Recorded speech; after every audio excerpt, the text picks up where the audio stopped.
ሁለተኛው ሳይት መተናል አይ ቲንክ ያለው ነገር እሱ ያስረዳናል ማለት ነው። ልቅደም ነኝ። እሺ ሰላም እንዴ? ሰላም ነው። ቆይታ እንዴት ነበር? አሪፍ ነበር፣ በጣም አሪፍ ነበር። ኧረ በለስኩ ድጋ ሁሉም ቦታ ነው እንዴ ነገር ያው እንግዲህ ያው ሴፍቲ የሀገራችን ሀብት ያዝንኩት ቀልዳ። እሺ በተረፈ የት ነው ያለ ነው? እሺ ያለው ነገር ሰሰ እሺ ጃኒ ዳንኤል እባላለሁ የዋርካ ሪል ስቴት ማርኬቲንግ የሴልስ ሱፐርቫይዘር ነኝ። አሁን የመጣችሁት ወደ ጊዮን ነው። ጊዮን ማለት ኮምፓውንድ አፓርትመንቶች ናቸው። ይሄ እንደምታየው 20,000 ካሬ ሜትር ላይ ያረፈ ባለ ግቢ አፓርትመንት ነው። በጣም አሪፍ። ሶ ኮምፓውንድ ስትለኝ ምን ላይክ በጣም ግቢ ነው ምን ላይክ ግቢዎች ያሉት? አዎ ኮምፓውንድ ስልህ ልጆች መጫወቻ፣ ዴኬር፣ መዋኛ ገንዳ፣ ጂም፣ ስፓ ይኖረዋል። ሶ ወደፊት ልጆች ከአፓርትመንቱ ወጥተው በደንብ አድርገው የመጫወቻ በደንብ ይጫወታሉ። ስለዚህ በጣም አሪፍ ነው። ስለዚህ በቃ ይሄ ሌላ ቦታ ማያቸው ላይ በጣም ዋና ያላቸው ስፖርት መጫወቻ ቦታዎች እንዲሁም ደግሞ እስከ ስንት ቤድሩም ነው ያለው እዚህ? እስከ ከ1 ቤድሩም እስከ 4 ቤድሩም ድረስ አለ። ዋው በጣም አሪፍ። ስለዚህ እየሄድን ማውራት እንችላለን። እንግዲህ ጋር እንደምታያቸው ሁለት ቢልዲንጎች እዚህ ጋር አሉ። ግራውንድ ጂ ፕላስ 12 ናቸው እነዚህ። ሲ ደግሞ ብሎክ የምታየው ግራውንድ ጂ ፕላስ 15 ነው።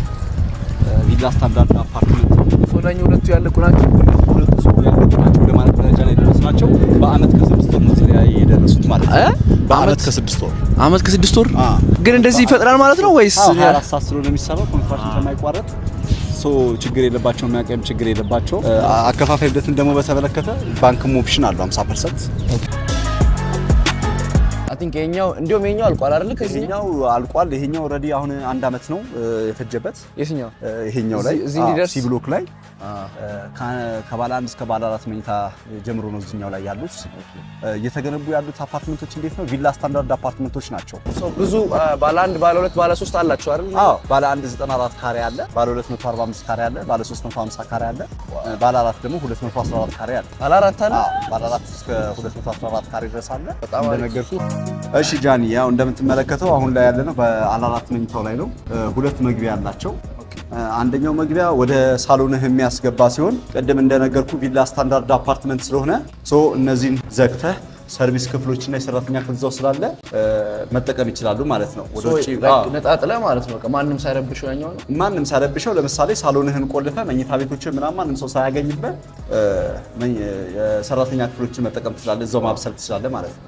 ይሄ እንደዚህ ብዙም ሰማይ መጀመሪያ ነው ሰማ እንደዚህ ቪላ ስታንዳርድ አፓርትመንት ብዙ አፓርትመንቶች ላይ አልተለመደም። ምናልባት ደግሞ ሰው ከመግባቱ በፊት እዚህ ጋር ኩዌር ይኖረዋል። አረፍ ብሎ ምናልባት ወደ ሳሎን ቀጥታ ማትወስደው ሰው እንኳን ቢሆን እዚህ ጋር ቁጭ አድርገህ ማናገር ማዋራት ትችላለህ ማለት ነው። በጣም አሪፍ። አሁን ያለንበት 4 ቤድሩም ነው ማለት ነው። ይሄ 4 ቤድሩም ነው። ይሄ እንደምታየው ሳሎኑ ነው። ሳሎን ያለው ባልከኒ ያለው ራሱን ይቻላል። ስለዚህ ሳሎን እዚህ ጋር ከሆነ ይሄኛው ወደ ክፍሎቹ መውሰጃ ናቸው ያሉት።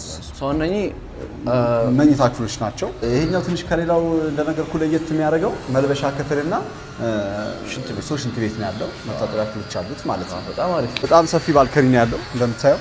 እንግዲህ እዛች ጋር ነው መዋኛ ገንዳዎች ምናምን የሚሆኑት።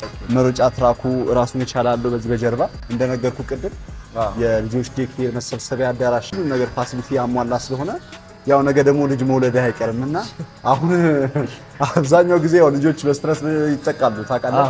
ኮምፓውንድ ግን ሲሆን ማህበራዊ ኑሮ የሚመሰረትበት ነው። በጣም አሪፍ ነው። ያየስ ነው እንግዲህ ይሄኛው የሚሆነው በቃ በዛ ላሉ ቤተሰቦች ሄር ቤድሩም ስለሆነ ይሄ በዛ ላሉ ቤተሰቦች በጣም አሪፍ